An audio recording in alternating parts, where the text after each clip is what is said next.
All right, guys, I am back with a brand new DC update.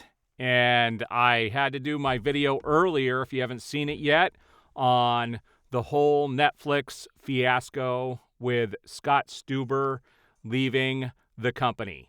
And if you haven't, go check out that video. It will be one of the cards at the end of this video. It's the last video I uploaded, and I love to post that stuff on Twitter. And man, some of the comments that are on there, I love seeing the Snyder haters just really get up in their panties in a bunch. Like, it is hilarious to watch. And those hateful comments come, guys, just know that fuels me even more. It's not going to bother me. You guys can say whatever you want. And it's just freaking hilarious. So if you haven't, go check that out. Then go check out some of my Twitter threads and see what some of the people were saying. It's just freaking hilarious. But we're going to do a proper DC update today, and quite a bit has happened since yesterday. And we're going to start out with probably the biggest story of the last 24 hours.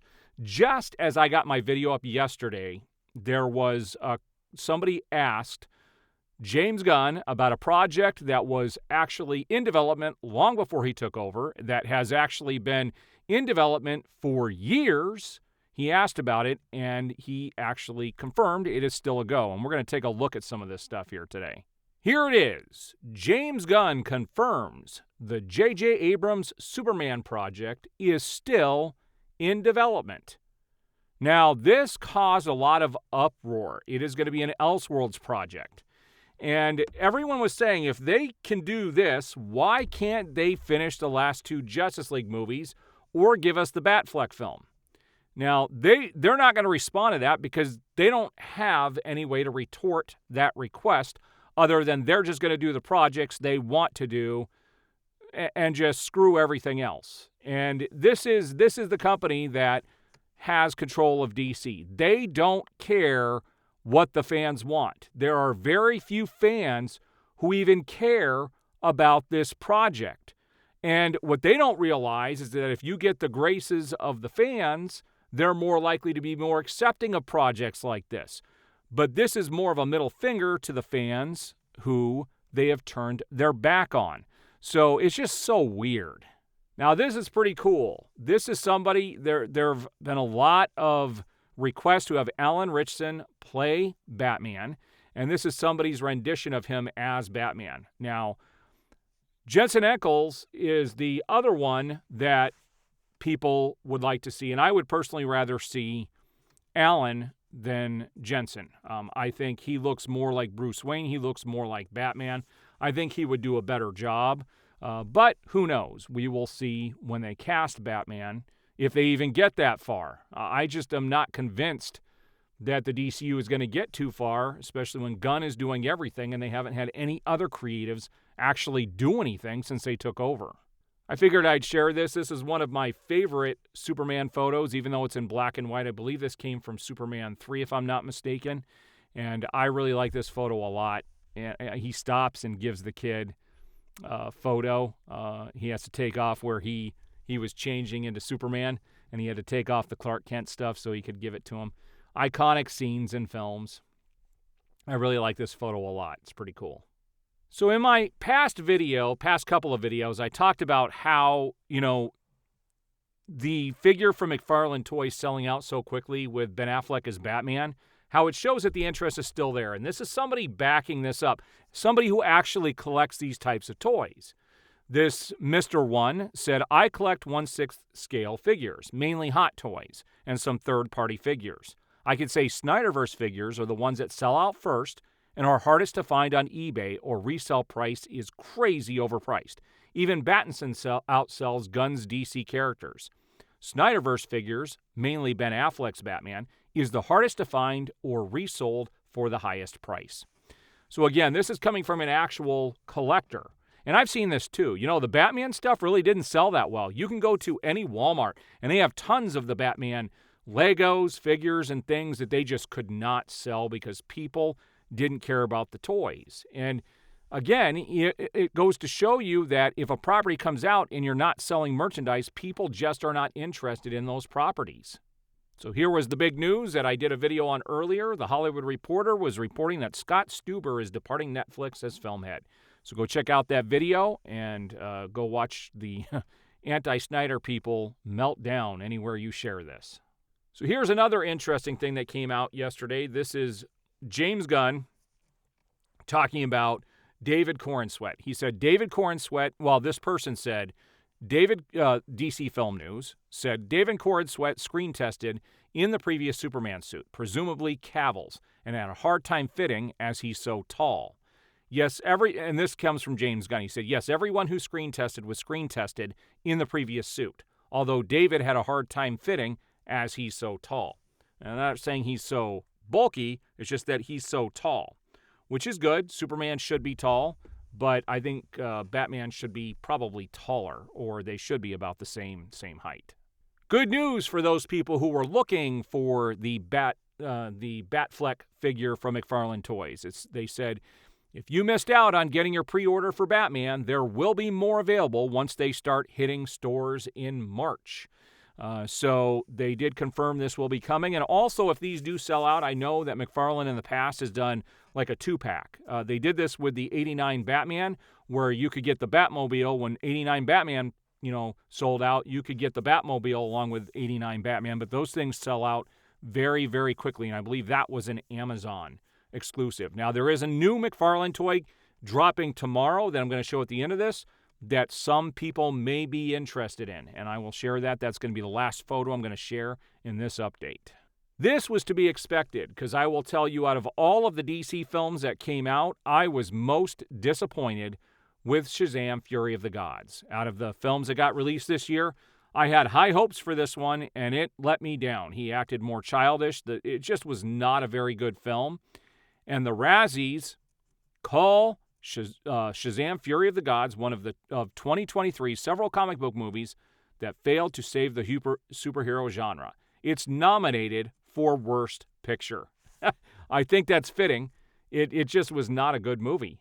Compared to the first one, my wife and I both loved the first one, and I thought this one was going to be good, and it just ended up not being good at all.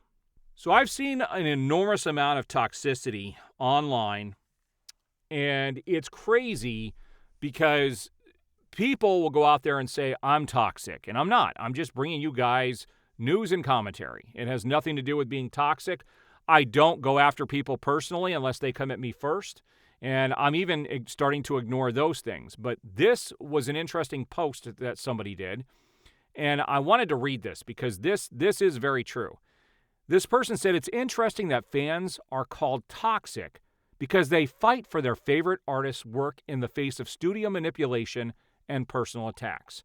That's not toxic where I come from. Although I don't spend time in chat rooms, I spend it in the real world.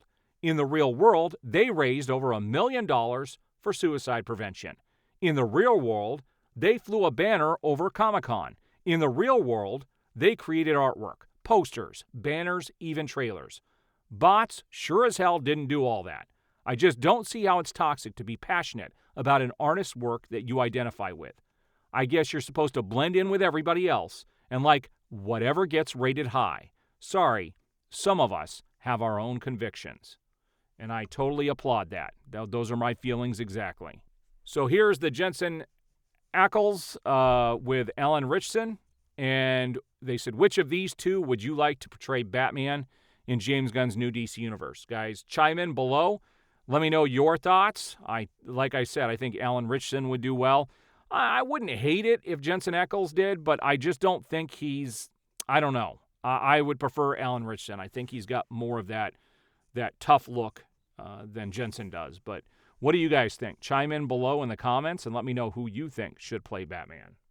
So it was official as of yesterday that Aquaman finally did beat out Black Adam as the top grossing DCU film over the last, 5 years. Now, in reality, Black Adam performed better.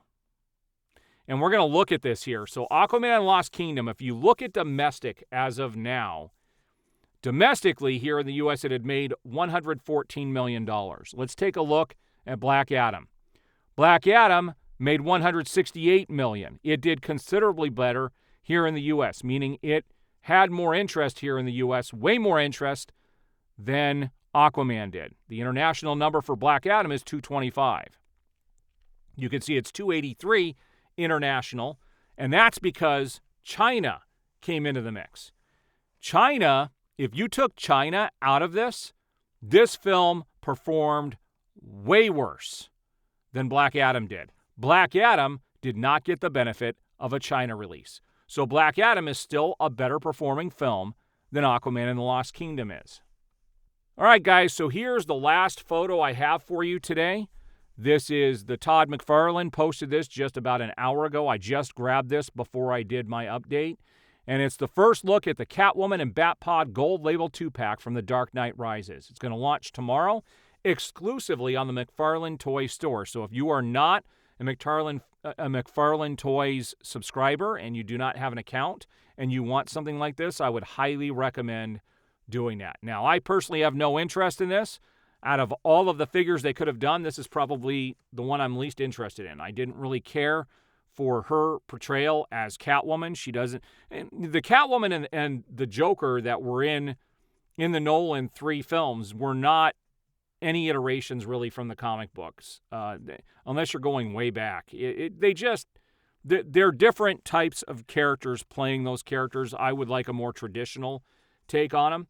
I loved all 3 of those films, though, but this is kind of an odd choice, I think. I think if this was Batman on the Batpod, I'd be eating this up. I would totally order it, but I don't really care about Catwoman and would not spend the money on this personally. But you guys have at it. If you're interested in this, know that this goes up tomorrow, and it probably will sell out rather quickly. Won't be as fast as what, well, who knows? It's only exclusive to the store, so it may go pretty quickly. All right, guys, so there you have it. What do you guys think about this news from James Gunn that the JJ Abrams film is still moving forward? And what do you think about the 2 choices that the fans have for Batman? Now, James Gunn would go with somebody completely different, but I got to be honest with you guys. The optics from the outside in don't look good right now because they're knee-deep in doing all of James Gunn's projects, everything he's writing and directing. They haven't started anybody else's projects. That is concerning. You cannot deny that that's bad. That looks bad. It's like they hired him, and I'd like to know if he's getting paid separately for those other duties, because it looks like they're using him and going to work him to death because they can get him for a dirt cheap price, and that they don't have to pay a lot of these other people. So I can all but guarantee you that they're going to wait to see what happens with Superman Legacy, Creature Commandos, and also Peacemaker 2 before they make any definitive decisions whether they're going to move forward or not and what the profit is on that. And I just don't see Superman Legacy doing well. But who knows? Maybe they'll go gangbusters, but I'm guessing not. All right, guys, there's my update for the day. As I grab more information, more stuff comes out, I will be doing these updates. So if you haven't already, like the video, subscribe, hit that notification bell, and you will be notified as I have new videos go up.